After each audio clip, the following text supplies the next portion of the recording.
cold, and it's just my body downloading the latest software of the year. Like it's sick around the same time every year, so you'll have to excuse my puffy face, red nose, and muffled voice. But so I'm kind of pissed off right now because I was just wondering about. I think I've said in a couple of my videos before, like about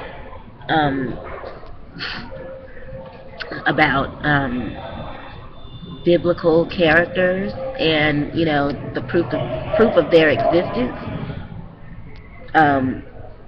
i.e. graves, tombs.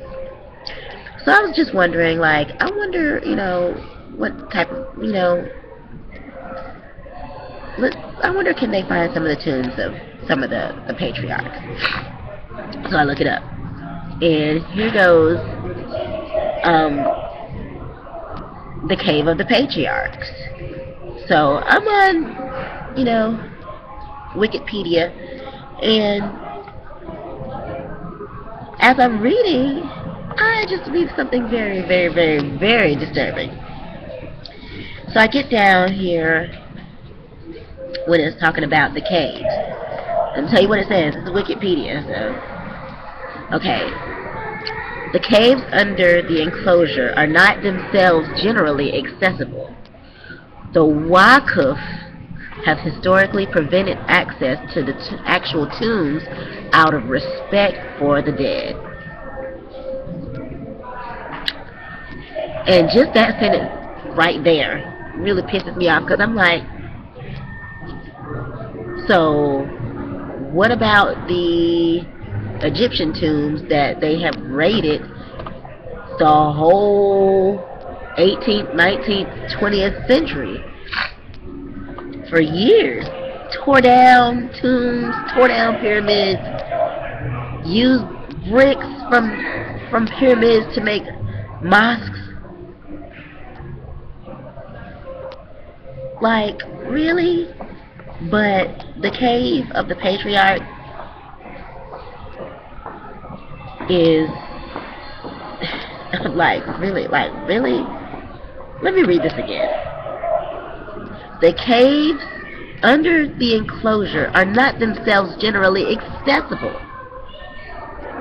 The Waqf have historically prevented access to the actual tombs out of respect for the dead. And they tear the Egyptian tombs apart left and right. They just tore Tutankhamun's body apart doing DNA tests to try to see what he really looked like when they have the statue sitting right there telling you what he looked like. That's very disturbing. But anyways, I read on. Only 2 entrances are known to exist, the most visible of which is located to the immediate southeast of Abraham's cenotaph on the inside of the southeastern section. This entrance is a narrow shaft covered by a decorative gate, which itself is covered by an elaborate dome. The other entrance is located to the southeast near Mihrab and is sealed by a large stone and usually covered by prayer mats. This is very close to the location of the 7th step on the outside of the enclosure, beyond which Mamelukes forbade Jews from approaching. When the enclosure was controlled by the Crusaders, well, let me back up a bit. Okay, so according to the book of Genesis, Sarah, the wife of Abraham, died in Kirjath Arba, which is the same as Hebron in the land of Canaan. Abraham was tending to business elsewhere when she died, when she was 127 years old. So he came to mourn for Sarah and to weep for her. After a while, Genesis 23:2 states that he stood up and spoke to the sons of Heth and requested that they give him possession as a burying place and offered them his choice of their sepulchres. Then in verse 7, he again stood up to speak to them. Abraham then requested that Ephraim the Hittite, the son of Zohar, give him the cave of Machpelah in the end of the field for as much money as it is worth. After Ephron confirmed that he would give him the cave, in verse 11, Abraham further requested that he give him the field for money. So pretty much Abraham bought the area, the burial area, so that his family can be buried. Blah, blah, blah. Okay. And, oh gosh, sorry. Nose dripping, sorry. But, yeah, so they had like a Byzantine Christian period, where that area was under Byzantine rule. They had the Muslim period, starting in 614 BC, where the Persians had conquered that area, leaving only ruins. And then in 637, the area became under control of the Muslims, and building was reconstructed as a roofed mosque. Then in the 10th century, the entrance was a pierce through the northeastern wall, and they gave it like a building called the Kela, which means castle. Okay? And some archaeologists believe that the original entrance to Herod's structure was in the location of Kela, and the northeastern entrance was created so that Kela could be built by the former entrance. Okay, then you had the Crusades in 1100, and the Crusaders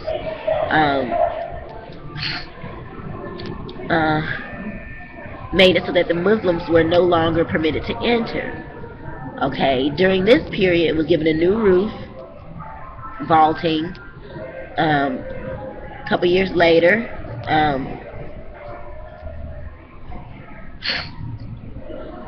a prince,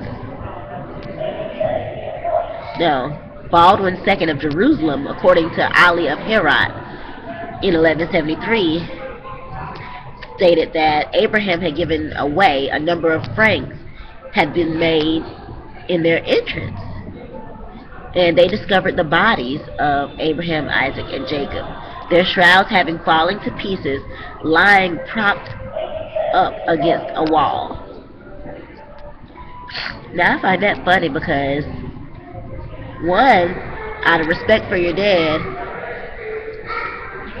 you won't let anybody in there, and then on the other hand, you don't even know how to wrap your bodies and mummify your bodies properly so that they won't decay really fast. Hold on. Sorry. So that was kind of okay. So then the king provided new shrouds and caused the place to be closed once more. Okay. Yeah, something about that. Okay, and in 1119, the tomb was opened, and those of his two sons, Isaac and Jacob, were opened as well. And many people saw the patriarchs. Their limbs had no wise been disturbed, and beside them were placed lamps of gold and silver. The Damascene nobleman and historian Ibn el-Qalasnisi in his chronicle had also alluded to this time as a discovery of relics purported to those of Abraham, Isaac, and Jacob. A discovery that excited eager curiosity among the three communities of the southern Levant, Muslim, Jewish, and Christian. Sorry. Sorry.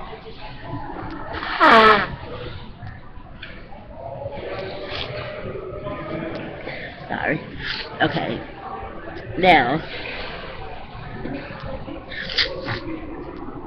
on Sunday, the 17th of October, Maimonides,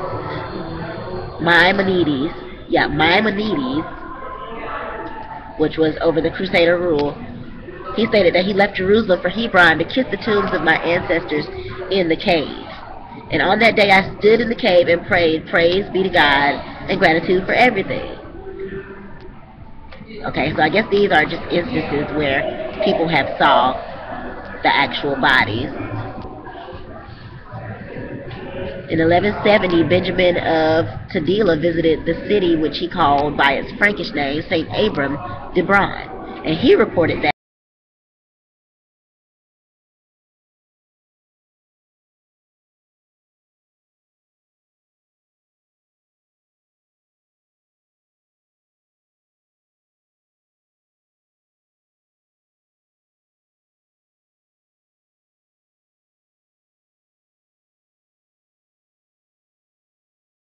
which for which information the pilgrims give them money. If a Jew comes, however, and gives a special reward, the custodian of the cave opens to him a gate of iron, which is constructed by our forefathers. Then he is able to descend below by means of steps, holding a lighted candle in his hand. He then reaches a cave, which is nothing, in which nothing is to be found, and a cave beyond, which is likewise empty. But when he reaches the third cave, behold, there are 6 sepulchres, those of Abraham, Isaac, Jacob, respectively facing those of Sarah, Rebekah, and Leah, upon which the names of the 3 patriarchs and their wives are inscribed in Hebrew characters. The cave is filled with barrels containing bones of people which are taken there as to a sacred place. At the end of the field of Machpelah stands Abraham's house with a spring in front of it.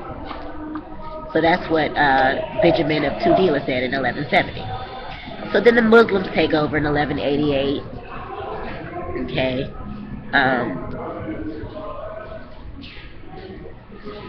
They use it as a place of prayer. They built a staircase on it.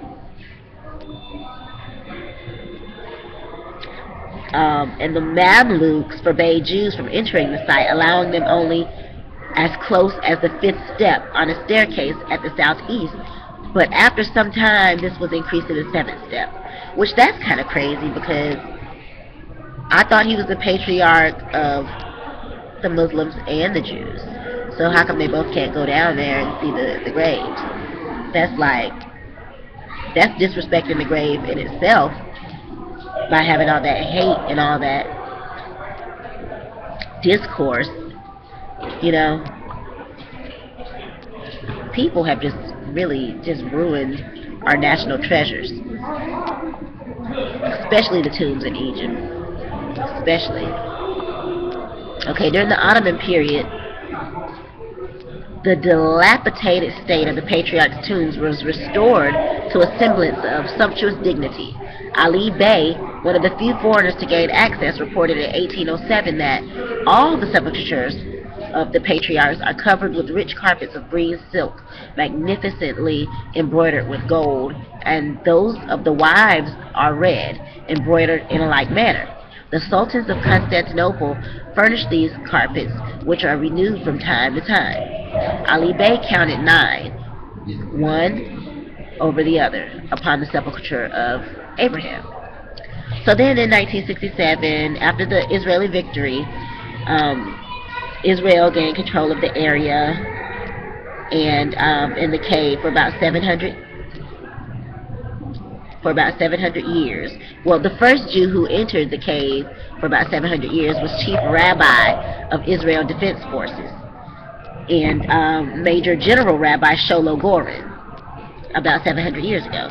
Okay, the Muslim Mamelukes conquered Hebron and declared the structure a mosque and forbade entry to Jews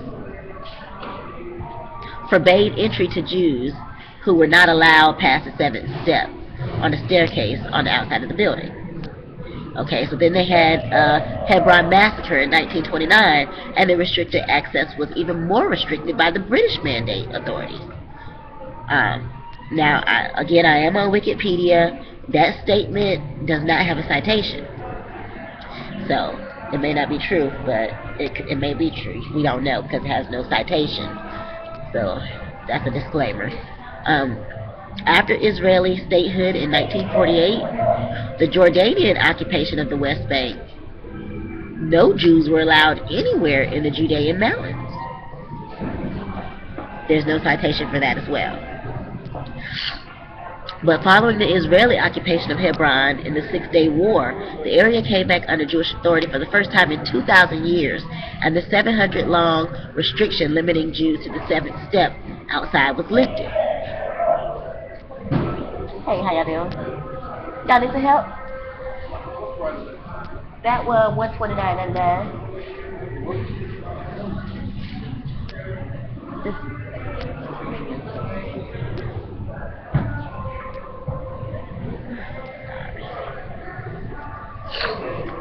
Okay,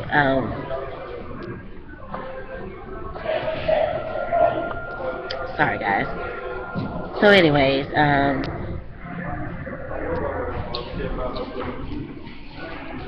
in 1968, a special arrangement was made to accommodate Jewish services on the Jewish New Year and Day of Atonement, and this led to a hand grenade being thrown on the stairway leading to the tomb on October 9th, 1947. Israelis were injured, 8 seriously injured, and on November 4th, a large explosion went off near the gate to the compound, and 6 people, Jews and Arabs, were wounded. On Yom Kippur Eve, October 3rd, 1976, an Arab mob destroyed several Torah scrolls and prayer books at the tomb. Why are Arabs always destroying stuff? Wow, really? Wow. Always destroying stuff. Always destroying. Why can't you build something? Stop destroying stuff. Good gracious. Doesn't make any sense. Why are you always destroying stuff? Anyways.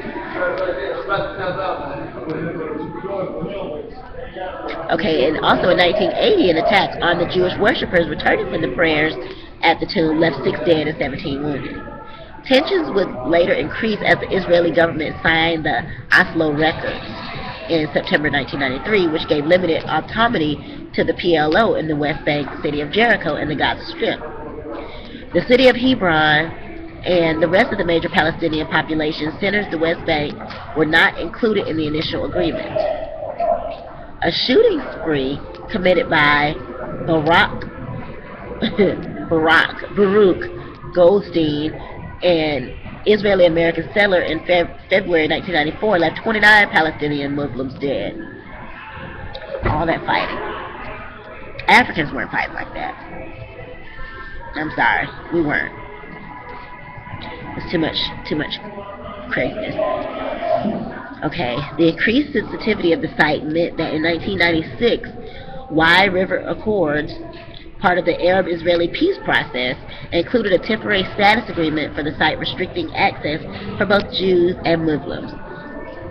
As part of this agreement, the Waqf controls 81% of the building. This includes the whole of the southeastern section, which lies above the only known entrance to the caves and possibly over the entirety of the caves themselves. In consequence, Jews are not permitted to visit the cenotaphs of Isaac or Rebekah, which lie entirely within the southeastern section, except for 10 days a year-old hold that except for 10 days a year that hold special significance in Judaism. One of these days, the Shabbat Shai-Sarah, when the Torah portion concerning the deaths of Abraham and Sarah and the purchase of Abraham of the land in which the caves are situated, is read. Now I'm wondering, what about Abraham's children? Wouldn't they inherit the land? And if there is still a bloodline, wouldn't they have control over that?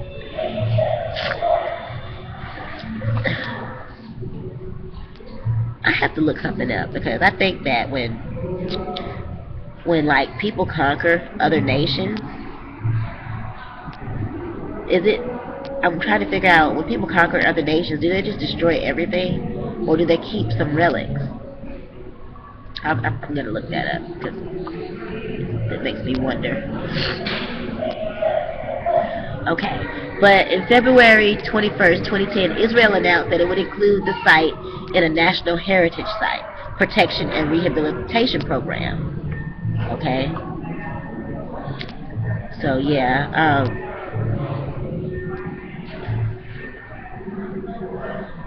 Everybody's been trying to get control over this site where Abraham, Isaac, Jacob, Rebecca, Sarah, and Leah. Well, yeah, except for Rebecca. I think she was buried on the way to Bethlehem. It's just, I mean, why can't these people just get along? Like, all of you are fakes. So why don't you just fake together and get along together? Because that whole area was Africa.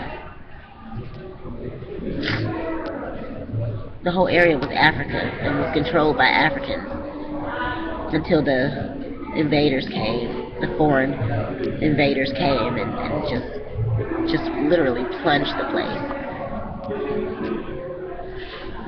Yeah.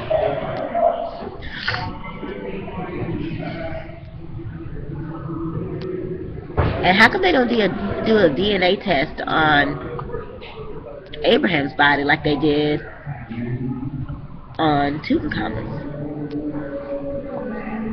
Like, how come they don't pry and probe at those graves and caves? They all want to take control of it, but nobody wants to verify anything. You know, nobody wants to take. If all you have is somebody went down there and they looked and they saw the shroud, you know, it's really not much evidence that may even be Abraham. Is there anything written, you know, like on the outside? I don't see a description saying this is the tomb of Abraham. Besides, I mean, do you have like the receipt where he purchased the land? You know, how did it get from Abraham, like, how come it left out of Abraham's son's possession in the first place? How did the people, like, it's just crazy. That history is so screwed up when it comes to Judaism and Islam. Everybody wants to be on top. Everybody wants to be on top, and they're all at the bottom. And they don't even know it. So I'm going to keep researching on this because it just doesn't sound right to me.